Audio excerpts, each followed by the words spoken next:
മറന്നുപോവുകയും സമയം കിട്ടാത്ത കാര്യം വ്യായാമം അല്ലേ?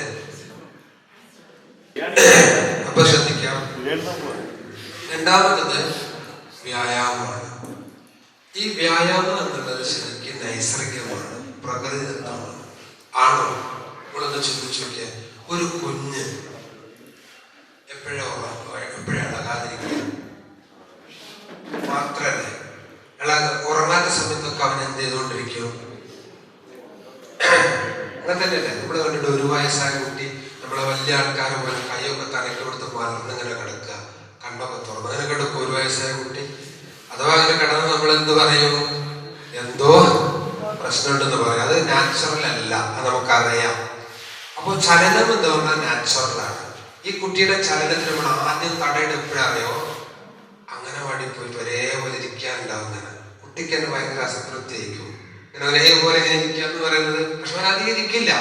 എന്നാലും കുറെ ഇരുന്ന് കഴിഞ്ഞാൽ അംഗനവാടിയോ നഴ്സറിയോ കഴിഞ്ഞാൽ വീട്ടിൽ തിരിച്ചു വന്നാൽ അതിൽ ഡബിളായിട്ട് എന്താക്കും? തീർക്കും. നിങ്ങൾക്ക് അങ്ങനെയല്ല അനുഭവം അല്ലേ? ആ ക്ലാസ് കഴിഞ്ഞ് വീട്ടിലെത്തുമ്പോഴേക്ക് അതിന്റെ ഇരട്ടി അവൻ കളിച്ചിട്ട് തീർക്കും.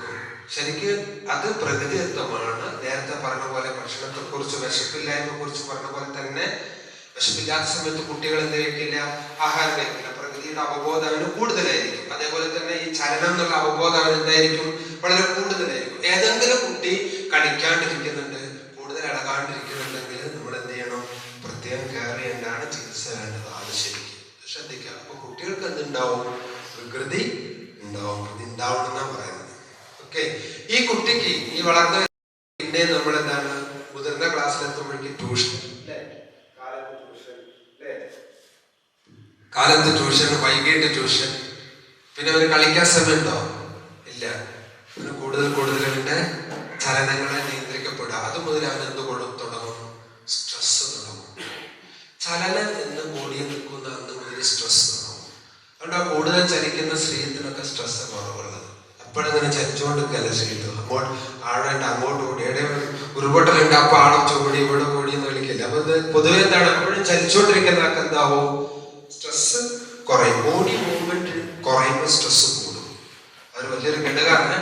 എന്തായാലും ഒരു കാര്യം ഉറപ്പാണ്, ഇനി കുട്ടികൾ അങ്ങനെ വളർന്നു വരും. വിദ്യാർത്ഥികളിലൊക്കെ എന്തെന്ന് സ്കൂളുകളിൽ എന്തില്ല, ഡെയിലി എന്തില്ല, കളീന്റെ ടൈമില്ല. ശരിക്കും ഒരു 6 മണിക്കൂർ കുട്ടികളെ പഠിപ്പിക്കുകയാണെങ്കിൽ 1 മണിക്കൂർ കുട്ടികൾ കളിക്കാൻ അനുവദിക്കുകയാണെങ്കിൽ ഈ 6 മണിക്കൂർ മാക്സിമം യൂസ്ഫുൾ ആവുക ചെയ്യുക.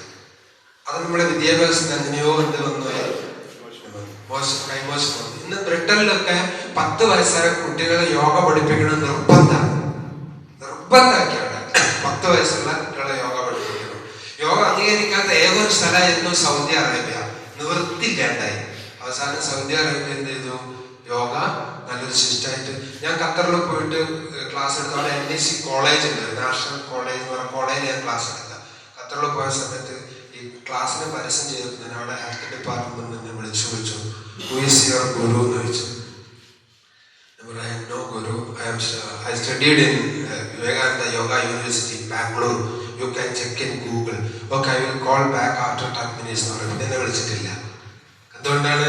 ജസ്റ്റ് അതിൽ ചെക്ക് ചെയ്ത് നോക്കിയാല് കംപ്ലീറ്റ് ഡീറ്റെയിൽ ഉണ്ട്. ഒരു യൂണിവേഴ്സിറ്റി എന്ന് പഠിച്ചാണ്. അവരെന്താ വിചാരിക്കുന്നത്?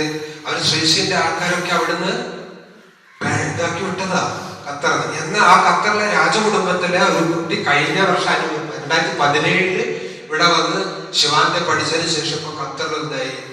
യോഗ അംഗീകരിച്ചു. യോഗയ്ക്ക് ലൈസൻസ് കൊടുക്കാൻ. ഇപ്പൊ സൗദി, ഇപ്പൊ വേൾഡ് മുഴുവൻ എന്തായി? അംഗീകരിച്ചു. ഒരു അധികാരം കിട്ടിയതിന്റെ ഒരു കാര്യം